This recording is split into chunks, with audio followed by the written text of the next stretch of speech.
बहुत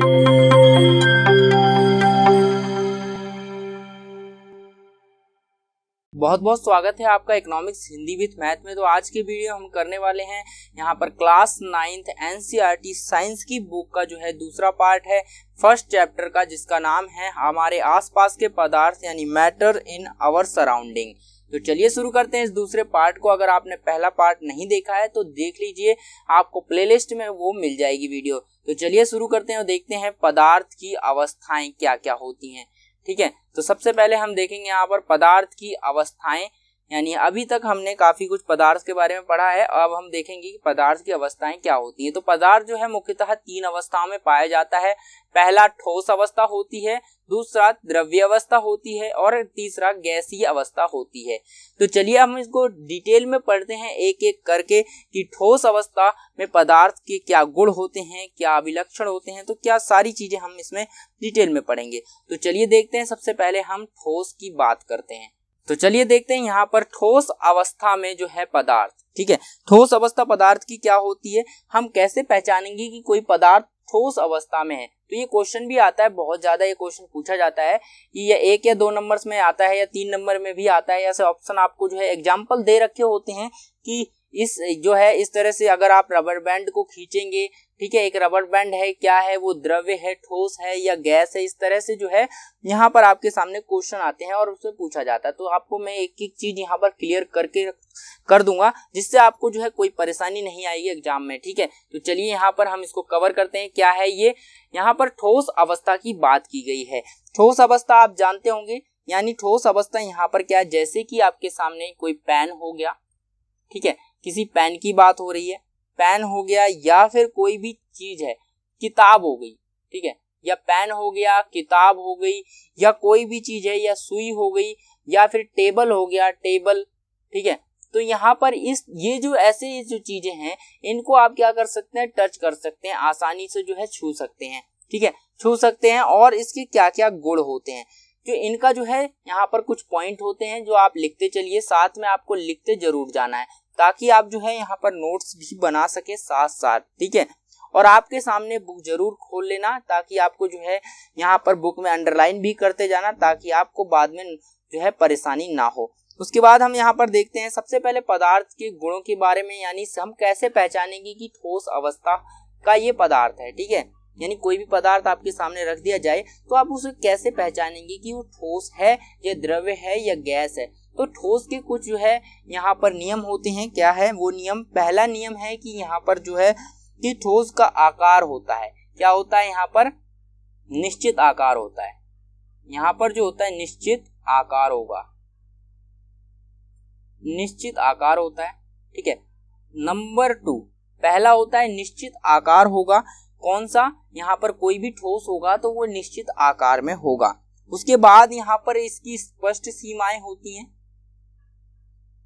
ठीक है, स्पष्ट सीमाएं, स्पष्ट सीमाएं का मतलब है कोई भी पदार्थ होगा तो उसकी ये जो है उसकी बाउंड्री होगी, कोई भी पदार्थ होगा ना उसकी स्पष्ट बाउंड्री होगी। इस तरह से स्पष्ट क्या होती है, बाउंड्री होती है।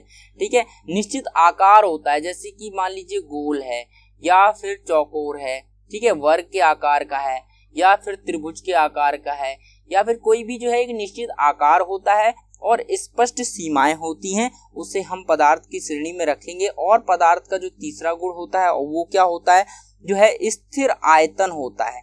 क्या होता है, स्थिर आयतन। क्या चीज है यहाँ पर, स्थिर आयतन होगा, स्थिर आयतन। तो यहाँ पर स्थिर आयतन भी होता है। तो तीसरी चीज है हमारी स्थिर आयतन, मतलब कि ऐसा आयतन जो स्थिर रहता है, बदलता नहीं है। अगर आप मान लीजिए यहाँ पर कोई पत्थर लेते हैं, ये मान लीजिए मैंने एक पत्थर ले लिया, ठीक है, अब मैं इस पत्थर को क्या करता हूँ, एक हथौड़े से तोड़ूंगा। क्या करूंगा, इसको, इस पत्थर को मैं लेता हूं और यहाँ पर जो है एक हथौड़े से मैं इसको तोड़ूंगा। ठीक है, मैं इस पर हथौड़ा मारता हूं, अब ये पत्थर क्या होता है, यहाँ पर 2 टुकड़ों में इस तरह से ये ऐसे टूट जाता है। अब टूट जाता है तो यहाँ पर क्या है, इसका आकार तो बदल गया, लेकिन ये पत्थर यहाँ से टूट गया। अब ये टूटने के बाद क्या होगा, यहाँ पर ये टूटने के बाद जब आप इसका आयतन देखेंगे, इसका वजन नापेंगे, तब भी ये इसके बराबर ही आएगा। ठीक है। ये वजन जो है, इसका भार जो है यानी द्रव्य, यहाँ पर जो आयतन है इसके बराबर ही रहेगा, टूटने के बाद भी ये बराबर ही रहेंगे, इसके वजन में कोई कमी नहीं आएगी, ठीक है। तो यहाँ पर यही कह रहा है कि स्थिर आयतन होता है इसका। और तीसरी यहाँ पर जो है और क्या होता है, यहाँ पर और एक और चीज होती है, उसे देख लेते हैं हम। यहाँ पर नंबर 4 है। नंबर 4 में नगण्य संपीड़ितता होती है। नगण्य मतलब क्या होता है कि बिल्कुल जीरो, ठीक है।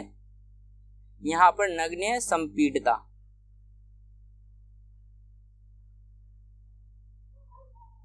तो संपीड़ितता क्या होती है, अब यहाँ पर देखिए नगण्य मतलब बिल्कुल, नगण्य मतलब बिल्कुल जीरो, संपीड़ितता होती है, ठीक है। अगर आप पत्थर को दबाने जाएंगे तो दबेगा नहीं, वो टूट जाएगा लेकिन दबेगा नहीं, ठीक है। संपीड़ितता का मतलब होता है कि यहाँ पर आप देखिए, मैं आपको यहाँ पर एक संपीड़ितता का एक उदाहरण देता हूँ जिससे आपको संपीड़ितता क्लियर हो जाएगी कि होती क्या है। तो सबसे पहले आपको यहाँ पर एक क्या करना है, एक बाल्टी ले लेनी है। आप यहाँ पर एक बाल्टी ले लीजिए, ठीक है।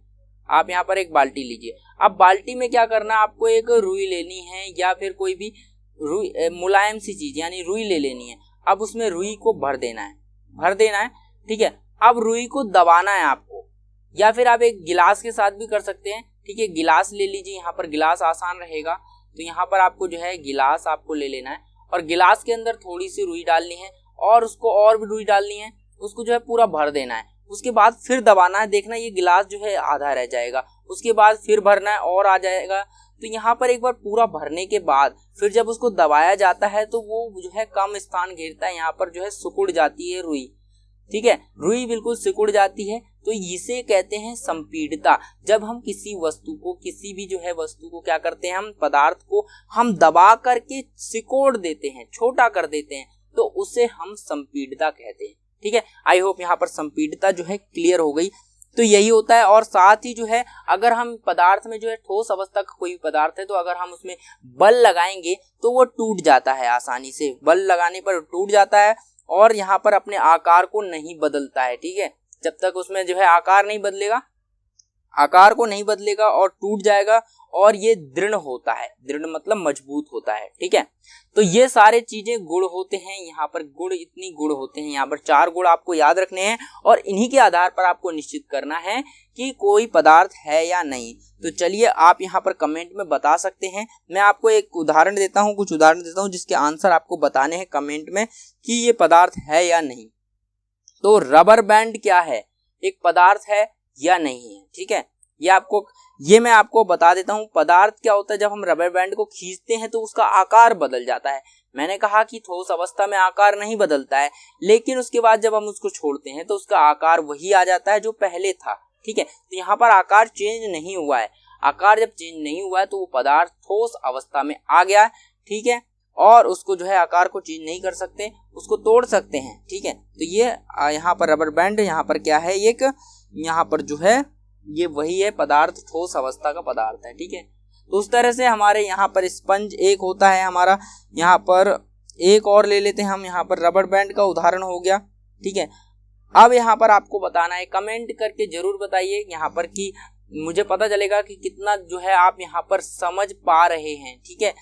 तो आपको यहाँ पर जो बताना है, यहाँ पर आप देखिए, यहाँ पर मैं एक चीज ले लेता हूँ कि जो आपका वो फॉर्म होता है, जैसे कि एक वो चीज होती है ना जिसको आप दबाते हैं, यहाँ पर स्पंज आप कह सकते हैं, ठीक है। स्पंज क्या चीज है, ठीक है। स्पंज क्या है, पदार्थ है, मतलब ठोस है या और कोई पदार्थ है, आपको कमेंट करके जरूर बताना है, ठीक है। तो चलिए हम अब नेक्स्ट इसका टॉपिक जो है उसे देख लेते हैं।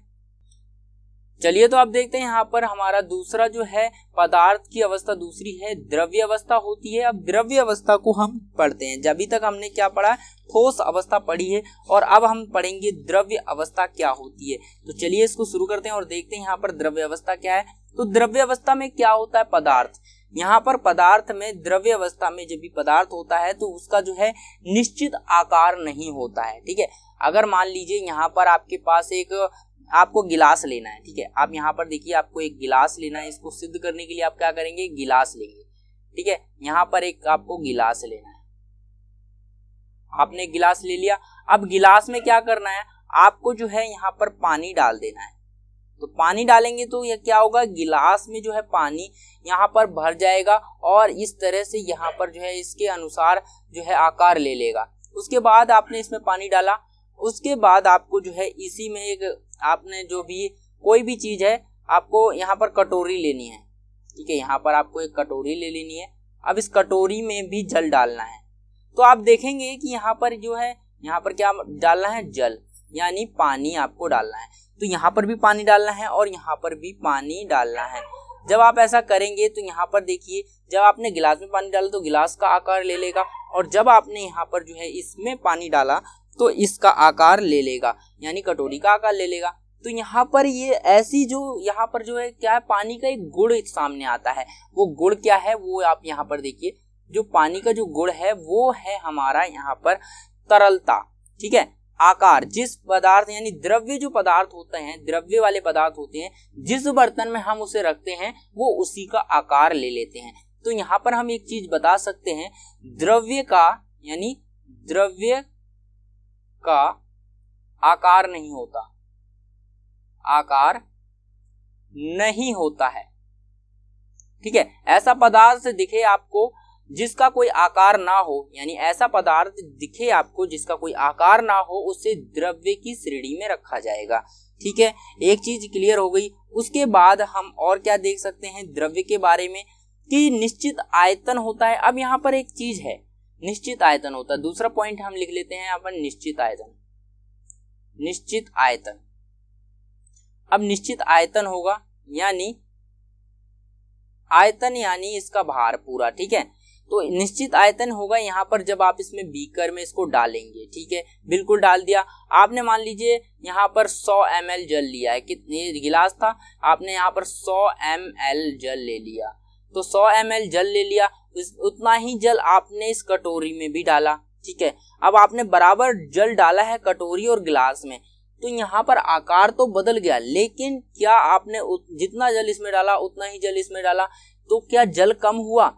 कम नहीं हुआ जल, ठीक है। अगर जल कम नहीं हुआ तो यहाँ पर इसका जो है द्रव्यमान निश्चित आयतन यानी आयतन जो है वो निश्चित होता है, आयतन में जो है फर्क नहीं पड़ता है, ठीक है। तो ये एक गुण हो गया आपका। यहाँ पर अब तीसरा गुण भी देख लेते हैं। तो यहाँ पर द्रव्यों में क्या होता है, बहाव होता है, बहाव, बहाव यानी आप अगर मान लीजिए आप एक शहद लेते हैं, ठीक है। तो यहाँ पर क्या है, एक उदाहरण लेते हैं हम शहद का। आपको क्या करना है, एक शहद लेना है, शहद को आपको यहाँ पर जमीन पर डालना है। जमीन पर जब डालेंगे तो शहद देखिए पहले यहाँ पर इस तरह से गिरेगा और धीरे धीरे फैलना शुरू हो जाएगा, इस तरह से कुछ फैल जाएगा। तो यहाँ पर क्या है, बहाव होता है। आप इसे क्या किसके साथ कर सकते हैं, द्रव्य में क्या होता है, बहाव हो सकता है, बहाव होता है, ठीक है। अब हमें अगर और एक क्रियाकलाप करना है आपको, तो क्या करिए, आप एक दीवार है, ठीक है, दीवार में एक तेल लीजिए, तेल की बूंद यहाँ पर थोड़ा सा तेल यहाँ पर बूंद डालिए, तो देखना बूंद जो है नीचे की तरफ बिल्कुल गिरती चली जाएगी, नीचे की तरफ चली जाएगी। तो यानी बहाव होता है। अगर कोई पत्थर यहाँ पर मारेंगे, यहाँ पत्थर भी रखेंगे, तो यहाँ पर पत्थर तो वैसे ही कुछ नहीं होने वाला, वो बहेगा नहीं, कहीं पर नहीं जाएगा। तो यहाँ पर जो द्रव्य पदार्थ होते हैं उनमें क्या होता है, बहाव होता है, ठीक है। ये बात क्लियर हो गई। उसके बाद और चीज क्या होती है, यहाँ पर जो है ये जो पदार्थ होते हैं द्रव्य वाले, अब बहाव है इनके साथ, तो एक चीज और होती है इनमें, वो चीज होती है तरलता। नंबर 4 है तरलता। तरल होते हैं यानी पदार्थ जो होते हैं ये तरल होते हैं। बहाव होता है, निश्चित आयतन होता है, द्रव्यमान का आकार यानी द्रव्य का आकार नहीं होता, यानी द्रव्य जो पदार्थ होते हैं उनको कोई आकार नहीं होता है, निश्चित आयतन होता है, बहाव होता है और तरल होते हैं। तो यहाँ पर आप इन्हीं चीजों के माध्यम से आप बता सकते हैं कि कौन सा पदार्थ जो है द्रव्य है और कौन सा नहीं है, ठीक है। आई होप यहाँ पर जो एक क्लियर हो गया होगा कि क्या है। तो यहाँ पर मैं आपको जो है और सारी चीजें मैं बताते चलूंगा जो चैप्टर में आपके इम्पोर्टेंट है, जो आ सकती हैं आपके एग्जाम में, ठीक है। क्योंकि हम यहाँ पर कंप्लीट सिलेबस कवर करने वाले हैं, क्लास 9th NCERT बुक से जो है हिंदी मीडियम में करेंगे। तो चलिए देखते हैं यहाँ पर क्या है। तो पहला है, जब हम यहाँ पर एक चीज आती है कि आप यहाँ पर जब आप जो पदार्थ होता है, जो पदार्थ होगा स्वयं ही क्या होगा, स्वयं ही यहाँ पर जो पदार्थ होता है एक जैसे कि ठोस, द्रव्य, गैस होता है। ठीक है, 3 प्रकार से पदार्थ होता है, ठोस, द्रव्य, गैस। अगर ये पदार्थ आपस में मिलते हैं, ठीक है, आपस में क्या करते हैं, आपस में मिल जाते हैं, कंबाइन होते हैं, यहाँ पर जो है आपस में मिलेंगे। जब आपस में ये मिलेंगे तो यहाँ पर जब आपस में मिल जाएंगे तो क्या होगा, यहाँ पर जब स्वतः ही बिना मिलाए, आपने इसको हाथ भी नहीं लगाया, लेकिन ये आपस में मिल गए, तो इसे विसरण कहते हैं। क्या कहते हैं, विसरण कहते हैं। जब ऐसी स्थिति होती है, क्या स्थिति होती है, जब पदार्थ आपस में मिल जाते हैं बिना मिलाए हुए, तो उसे हम विसरण कहते हैं। ठीक है, तो आप इसको याद रखें, 1 नंबर में आ सकता है कि विसरण किसे कहते हैं। ठीक है, तो चलिए हम अब देखते हैं नेक्स्ट हमारा टॉपिक जो है गैसीय अवस्था। तो चलिए यहाँ पर हम देख लेते हैं अब गैसीय अवस्था क्या होती है। गैसीय अवस्था में जो है यहाँ पर ये भी एक तरह का पदार्थ होता है। पदार्थ की 3 अवस्थाएं होती हैं, पहला ठोस होता है, दूसरा द्रव्य होता है और तीसरा गैस होता है। तो गैसीय अवस्था किस प्रकार से हम पहचानेंगे कि कोई पदार्थ जो है गैसीय अवस्था में है, वो हम कैसे पता करेंगे। तो इसके लिए आपको जो है मैंने यहाँ पर आपको जो है एक क्रियाकलाप, यहाँ पर एक एग्जाम, यहाँ पर जो इमेज है जिसके माध्यम से हम जो समझने का प्रयास करेंगे कि गैसीय अवस्था में पदार्थ को कैसे पहचाना जाता है। तो इसके गुणों के आधार पर, कोई भी पदार्थ हो, बस आपको इसके गुण याद रखने हैं कि क्या क्या होता है, किस आधार पर जो है इसको गैसीय अवस्था में रखेंगे, किस आधार पर जो है इसको द्रव्य अवस्था में रखेंगे, ये आपको याद रखना होगा। ठीक है, तो यहाँ पर हम चलिए देखते हैं क्या चीज आएगी। सबसे पहला पॉइंट हमारा आता है यहाँ पर गैसीय अवस्था में, कि जो गैसीय अवस्था होती है उसके अंदर, जैसे कि आप यहाँ पर आप देखते होंगे, सबसे पहले गैसीय अवस्था के पदार्थ कैसे, मतलब किस प्रकार का होता है। जैसे कि आप एक गुब्बारा लेते हैं, पहले मैं आपको समझा देता हूँ क्या होता है। तो सबसे पहले आपको गुब्बारा लेना है, जैसे कि एक आप ये गुब्बारा लेते हैं। ठीक है, आप यहाँ पर गुब्बारा लेते हैं, तो गुब्बारे के अंदर फूंक जब मारते हैं तो फूल जाता है। और यहाँ पर जो पहले आप मतलब जो गुब्बारे वाला होता है उसके पास एक सिलेंडर होता है। ठीक है, एक सिलेंडर होता है जिसके अंदर उसके गैस होती है। अब वो उस गैस, यानी उससे क्या करता है, वो गुब्बारे फुलाता है, बहुत सारे गुब्बारे फुला देता है। यानी इतनी कम गैस में, यहाँ पर जो गैस सिलेंडर होता है, इतना सा गैस सिलेंडर होता है, उससे वो बहुत सारे बड़े बड़े गुब्बारे फुला देता है। और ऐसा कैसे होता है, ये आपने कभी सोचा है? तो चलिए यहाँ पर हम देख लेते हैं कैसे होता है। ये गैसीय अवस्था का, पदार्थ की जो गैसीय अवस्था होती है उसका ये कमाल है। वो कैसे होता है वो हम इसको समझते हैं। सबसे पहले आपको क्या करना है, यहाँ पर जो पदार्थ होगा गैसीय अवस्था में, उसमें जो है पहली चीज जो पाई जाती है वो होती है, यहाँ पर क्या है, संपीड़िता होती है। क्या होती है, इससे हमें क्या पता चल रहा है, संपीड़िता होती है। अब संपीड़िता क्या होती है, संपीड़िता इस चित्र के माध्यम से समझते हैं।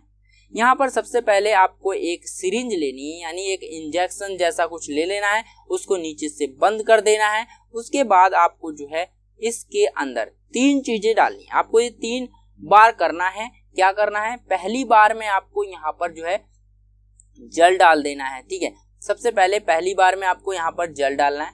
फर्स्ट टाइम जल डालेंगे, उसके बाद दूसरी टाइम में आपको यहाँ पर क्या है, चौक डाल देना है, चौक का पाउडर। ठीक है, चौक का पाउडर डाल देना है। तीसरी बार में आपको यहाँ पर जो है कुछ भी नहीं डालना है, कुछ भी नहीं, खाली छोड़ देना है। सिर्फ हवा इसके अंदर रहेगी, कुछ भी नहीं रहेगा। ठीक है, तो यहाँ पर सबसे पहले अब एक एक करके इनको ट्राई करना है। यहाँ जल के साथ जैसे आपने जल डाला और इसको बंद करके दबाने का प्रयास कीजिए। उसके बाद फिर आपने चौक डाला, फिर यहाँ जल निकाल लीजिए, चौक डालिए, उसके बाद चौक के साथ इसे दबाने का प्रयास कीजिए। उसके बाद हमें यहाँ पर कुछ भी नहीं डालना, बिना उसके दबाने का, बिना कुछ डाले इसमें दबाने का प्रयास कीजिए। तो आपको यहाँ पर इस क्रियाकलाप से एक चीज निष्कर्ष निकलता है कि आपको सबसे पहले देखना है आपको कि आप बताइए यहाँ पर कि कौन सा जो है किस क्रियाकलाप में, यानी जल के साथ, चौक के साथ या कुछ ना करने पर, इसमें कुछ ना डालने पर सबसे आसान किसमें होगा इसको दबाना। जाहिर सी बात है यहाँ पर अगर कुछ भी नहीं रखेंगे तो ये जो है आसान होगा, लेकिन यहाँ पर कुछ भी का मतलब कुछ भी नहीं है। यहाँ पर वायु है, हवा इसके अंदर, गैस है पहले से। ठीक है, तो यहाँ पर सबसे आसान इसमें गैस में होगा। तो गैस में यहाँ पर अगर चौक में डालेंगे तो इसमें भी होगा, संपीड़िता होती है, लेकिन चौक में अगर करेंगे तो ये नहीं दबेगा। तो यहाँ पर एक चीज हमें निष्कर्ष निकल कर आती है, क्या है कि इसमें संपीड़िता होती है। ठीक है, तो क्या आती है, संपीड़िता। तो यहाँ पर हमारे सामने संपीड़िता आती है, तो यहाँ पर हमने लिख दिया संपीड़िता। तो ये जो है हमारा गुण है, एक संपीड़िता एक गुण हो गया। तो संपीडितता होती है हमारे गैसीय अवस्था के पदार्थ में। ठीक है, और क्या चीज होती है, जैसे कि आप देखेंगे यहाँ पर, जैसे कि आप बहुत सारी गैसों का यूज किया जाता है। कौन कौन सी गैस यूज होती है? पहली जो गैस होती है यहाँ पर एलपीजी होती है, एलपीजी। ठीक है, एलपीजी गैस कहाँ यूज होती है? एलपीजी गैस जो होती है आपकी यहाँ पर गैस में यूज होती है, जो आप खाना बनाने के लिए उपयोग करते हैं गैस सिलेंडर, उसमें एलपीजी गैस का उपयोग होता है। ठीक है, उसमें संपीडित करके यानी गैस को डाला, फिर उसको दबाया और उसको फिर से दबाया, यानी दबा कर उसमें भर दी जाती है। गैस सिलेंडर होता है इस तरह से। ठीक है, हम गैस सिलेंडर यहाँ पर बना लेते हैं। गैस सिलेंडर इस तरह से गैस सिलेंडर होता है। इस गैस सिलेंडर में क्या करते हैं, बहुत सारी गैस को दबा कर इसमें भर देते हैं, बहुत ज्यादा भरते हैं, फिर इतना भर देते हैं, उसके बाद फिर इसमें प्रेशर डालते हैं और भरते हैं। अब यहाँ पर क्या होता है, ये अब गैस सिलेंडर चारों तरफ से बंद है, अब ये पदार्थ गैस कहीं जा नहीं सकती, तो क्या करती है, ये गैस के कण एक ये दीवार पर इसकी टकराते हैं, यानी इसकी जो है दीवार पर टकराते हैं, फिर वापस आते हैं, फिर टकराते हैं, फिर वापस आते हैं, और इस तरह से वो इतना बड़ा अगर कण होगा ना तो वो छोटा हो जाता है जब हम इसको दबाते रहते हैं। तो सबसे ज्यादा संपीडितता होती है वो गैस में होती है, उसके बाद जो है द्रव्य में होती है, और सबसे कम जो होती है वो ठोस में संपीडितता होती है।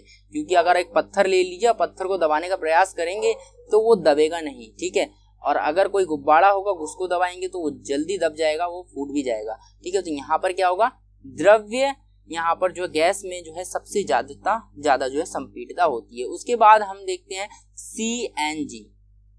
अब देखिए इसकी फुल फॉर्म क्या होती है, CNG। तो यहाँ पर जो अगर हिंदी में बात करूं, LPG की इसकी फुल फॉर्म भी आ जाती है एक नंबर में कि LPG की फुल फॉर्म बताइए, यानी इसका पूर्णतः नाम बताइए क्या है। तो LPG का जो पूरा नाम है यहाँ पर हिंदी में कहें तो यहाँ पर द्रवित पेट्रोलियम गैस, द्रवीकृत यानी द्रवीकृत, जो द्रवीकृत यानी द्रव की गई है, द्रवीकृत पेट्रोलियम गैस के नाम से जाना जाता है। और यहाँ पर जो है इसको इंग्लिश में बोलते हैं लिक्विड, यहाँ पर क्या बोलेंगे, यहाँ पर लिक्विड यहाँ पर जो कंप्रेस की है यहाँ पर। ठीक है, यहाँ पर ये जो है गैस है। यहाँ पर इस CNG की बात करें तो CNG कौन सी गैस होती है, CNG जो होती है यहाँ पर संपीडित प्राकृतिक गैस होती है। अब CNG गैस का यूज कहाँ होता है, CNG गैस का यूज होता है वाहनों में। ठीक है, जो वाहन होते हैं इस तरह से, कार वार हो गई, ठीक है, कार हो गई, बाइक हो गई, तो इस तरह से जो वाहन होते हैं, गाड़ियां होती हैं, उसमें CNG का यूज किया जाता है। अब CNG क्या है, संपीडित नेचुरल गैस है।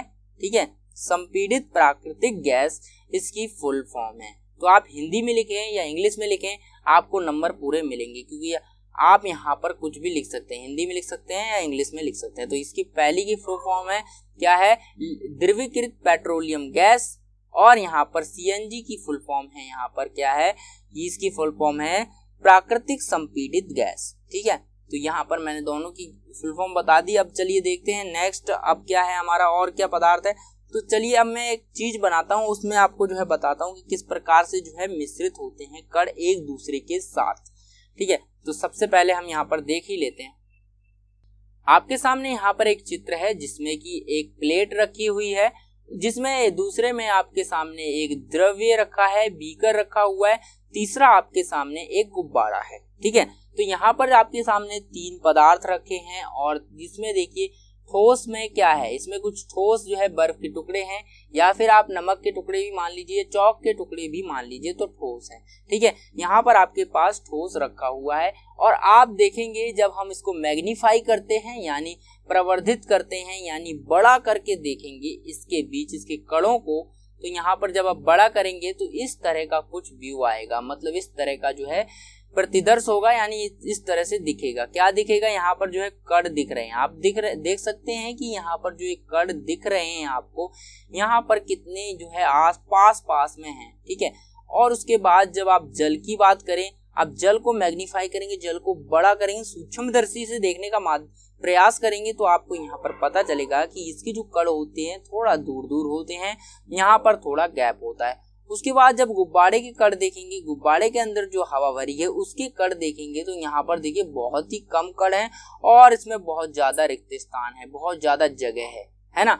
अब यहाँ पर आप बताइए कि सबसे पहले देखिए इसमें बहुत सारे कण हैं, और साथ में जो है आपस में एक दूसरे के साथ एकदम ज्वाइंट है, बहुत ज्यादा घने रूप से जो है लगे हुए हैं, एक दूसरे के साथ जो है जुड़े हुए हैं। तो यहाँ पर अगर इसको तोड़ेंगे तो यहाँ पर ये टूट जाएगा आराम से, ये इसको तोड़ेंगे तो ये फैल जाएगा, ये टूटेगा नहीं, ठीक है। यहाँ पर इसको भी नहीं तोड़ सकते आप, इसको फोड़ सकते हैं, ठीक है, तो इसको तोड़ नहीं सकते। अब यहाँ पर क्या है, हमें तोड़ना फोड़ना नहीं है, यहाँ पे समझना है क्या कह रहा है कि ये गुब्बारा है, ठीक है, ये बीकर है और यहाँ पर जल है। और मेन चीज इस चित्र के माध्यम से मैं आपको ये समझाना चाहता हूँ कि यहाँ पर जो है पदार्थ के कणों के बीच रिक्त स्थान होता है, तीनों पदार्थ के कणों के बीच रिक्त स्थान होता है, ठीक है। तो पहला पदार्थ हमारा क्या था, पहला हमारा ठोस था, ठोस पदार्थ है। दूसरा पदार्थ हमारा द्रव्य था, द्रव्य। तीसरा पदार्थ हमारा क्या था, वो था गैस, ठीक है, गैस। तो तीनों पदार्थ हमारे पास है, ठोस, द्रव्य, गैस, ये तीनों पदार्थ हमारे पास है। और ये यहाँ पर जो है सबसे पहले बात करें ठोस में रिक्त स्थान, कण, ये ठोस के कण हैं, ये द्रव्य के कण हैं और ये गैस के कण हैं। इनमें देखिए सबसे ज्यादा जो है रिक्त स्थान, सबसे ज्यादा गैस में होता है रिक्त स्थान, यानी इनके कणों के बीच खाली स्थान। उसके बाद उससे कम होता है यहाँ पर द्रव्यमान में, उससे भी कम होता है यहाँ पर ठोस में, ठीक है। तो यहाँ पर रिक्त स्थान की बात की गई है। अब अगर आप यहाँ पर देखेंगे, आप यहाँ पर जो है देखेंगे, अगर आपने देखी हो अगरबत्ती, आपने घर मतलब अगर आप अगरबत्ती आपके घर में लगी हुई है तो आपको जो है उसकी सुगंध दूर से ही आ जाती है, ठीक है। आपने कभी सोचा है वो कैसे होता होगा, वो यहाँ पर वो गैसीय अवस्था में होता है, उड़ता हुआ, मतलब अगरबत्ती का धुआं जो है वायु के कणों के बीच में मिल जाता है और वायु के कणों के बीच में जब मिल जाता है तो उस तरह से जो है वायु के माध्यम से आपकी नाक तक पहुंचता है और आपको जो है वहां से पता चल जाता है कि ये अगरबत्ती का जो है अगरबत्ती की सुगंध आपको दूर से ही आ जाती है, ठीक है। तो इस प्रकार से जो है प्रत्येक पदार्थ के कणों के बीच में रिक्त स्थान होता है, लेकिन अंतर ये होता है कि ठोस में कम होता है, द्रव्य में उससे कम होता है, और यहाँ पर जो गैस में कम होता है, द्रव्य में उससे कम होता है, और जो है ठोस में सबसे कम होता है। आई होप यहाँ पर जो है ये सारा क्लियर हो गया होगा, ठोस किस प्रकार से होते हैं और किस प्रकार से जो है ठोस की अवस्थाएं होती हैं, ठीक है। अगर कोई डाउट है तो कमेंट करके हमें पूछिए, और चैनल पर पहली बार आए हैं तो चैनल को सब्सक्राइब करना मत भूलिए। चैनल को सब्सक्राइब करके बेल आइकन दबा लें ताकि आपको इस वीडियो की नोटिफिकेशन, जब भी कोई नई वीडियो आए, आपको सबसे पहले नोटिफिकेशन मिल सके और आप जो है अपनी study free of cost best तरीके से कर पाएं। चलिए फिर मिलते हैं किसी नई वीडियो में नए टॉपिक के साथ।